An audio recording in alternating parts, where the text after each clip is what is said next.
Snow. Beautiful, simple, pristine, natural, and fresh. Jack loved the snow, Authentic, original. falling flake by flake from the heavens. Like all mankind, each magical crystal is incredibly different, unique. No two created alike. An amazing, diverse collection of shapes, sizes, features, and characteristics. They fall from the heavens individually, but come together to form this pure, white, pristine world. A fantastic tapestry of white frosting. Painted landscapes made possible by the millions of individual flakes blended together to form a common cover. But like life, snow is not forever. It graces us for just a short, precious amount of time, eventually melting away or evaporating, returning to its place of origin. Today we pay tribute to the uniqueness of one of those incredible individuals, John Carpenter Dinsmoor, Jr. Jack was born in Boston, Massachusetts in the year 1934 to John and Elizabeth Dinsmoor. He loved the great outdoors. He loved to fish, camp, play sports, and swim. He was raised in the heart of Boston on Beacon Hill. In 1948, at the age of 14, he was shipped off to prep school at the prestigious Phillips Academy in Andover, Massachusetts. There he would follow the legacy of the thousands before him, working to get into nearby Harvard. In 1956, he earned a bachelor's degree at Harvard, at the obvious pleasure of his mother and father. He met his future wife Anne at nearby Wellesley College. Along with his degree, Jack also completed the requirements of the Air Force ROTC program. He was commissioned as a second lieutenant, eventually rising to the rank of captain. Deployed to the 68th Bombardment Wing of the Strategic Air Command at Wichita, Kansas, and then Chennault Air Force Base in Lake Charles, Louisiana. Jack flew missions to and within Europe in support of the ongoing Cold War with Russia. All seemed to be going Jack's way until the fateful day on November 28, 1958. During a routine pre-flight walk-around inspection, the JATO rockets on his aircraft inadvertently fired, causing the aircraft to jump its chocks and hurtle uncontrolled across the airfield with two trapped crew and a 3.8 megaton nuclear bomb on board. Imagine the horror and helplessness experienced by Captain Dinsmoor as the plane, with its lethal payload, barreled across the airfield, crashed, burned, and killed both his co-pilot and navigator. Fortunately, the bomb did not explode, thus evading a loss of life and property of historical proportions. Captain Dinsmoor was ultimately exonerated of any wrongdoing and returned to flight status. He left the Air Force 2 years later, and who can blame him? He was a wounded warrior, or perhaps even a hero for actions he did or did not take that day.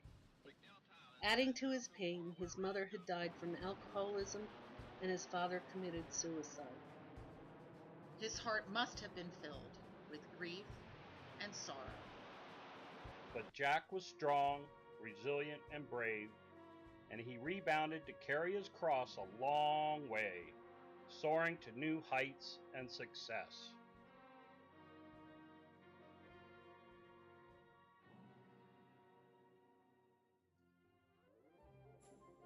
Jack moved the family to Pennsylvania and lived there for 16 years. Then on to upstate New York, where Anne and Jack made a home for another 21 years. Until moving to Estes Park, Colorado, fulfilling a lifelong dream to live in the Rocky Mountains. Jack was a dedicated employee and completed a 37-year career in the pharmaceutical industry. traveling to the four corners of the earth for work and even some play. Jack liked to snow ski. Jack liked to fly. Jack was the toast of the town.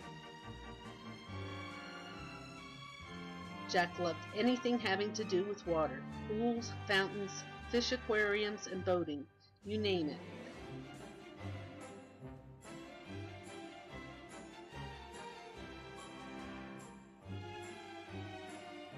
And of course, he wined, dined, and danced with his gal Ann. Dad was very cool and had his own airplane and flew us to some neat places and vacations.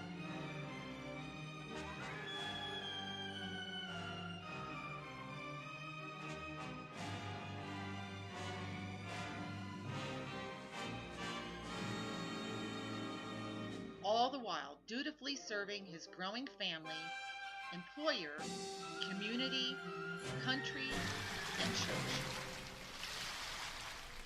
Do you hear that sound? That was the music of Captain Jack's soul. Perhaps his greatest passion, sailing. Even as a kid, he sailed the waters of New England, teaching the craft to others that can't do it.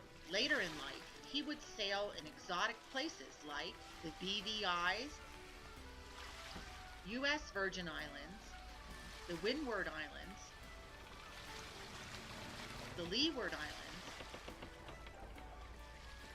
even as far as Australia and the Mediterranean. Culminating in a 22-day transatlantic voyage across that ocean at the age of 74. None of this would have been possible without his first mate and wife of 60 years, Anne. She was the ballast in his keel. The wind that filled his sails, His mainstay, his lifeline. a compass to guide him, she kept him afloat. She was his anchor. a safe harbor in a storm, And a guiding light. Here is a poem, Gone from My Sight, by Henry Van Dyke. I'm standing upon the seashore. A ship at my side spreads her white sails to the moving breeze and starts for the blue ocean. She is an object of beauty and strength. I stand and watch her until at length she hangs like a speck of white cloud just where the sea and sky come to mingle with each other. Then someone at my side says, "There, she is gone." Gone where? Gone from my sight, that is all. She is just as large in mast, hull, and spar as she was when she left my side, and she is just as able to bear her load of living freight to her destined port. Her diminished size is in me, not in her. And just at that moment when someone says, "There, she is gone," there are others watching her coming. And other voices ready to take up the glad shout. Here Here she she comes. comes. Here comes Captain Jack.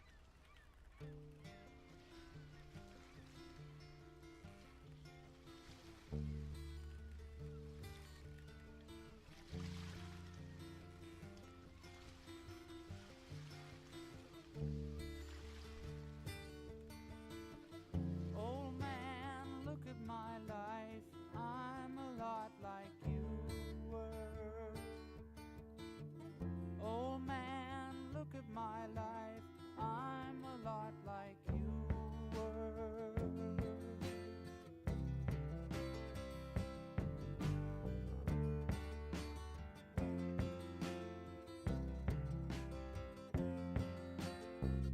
Old man, look at my life. 24 and there's so much more. Live alone in a paradise that makes me think of two. Love lost, such a cost.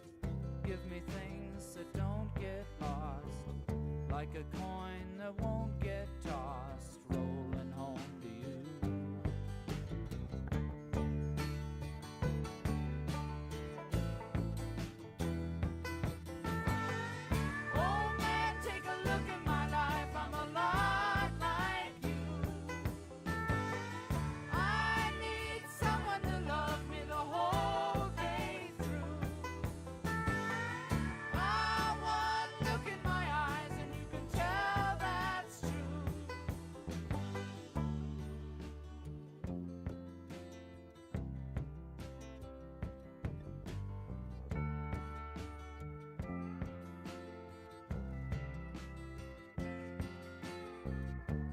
lullabies, look in your eyes, run around the same old town. Doesn't mean that much to me, to mean that much to you.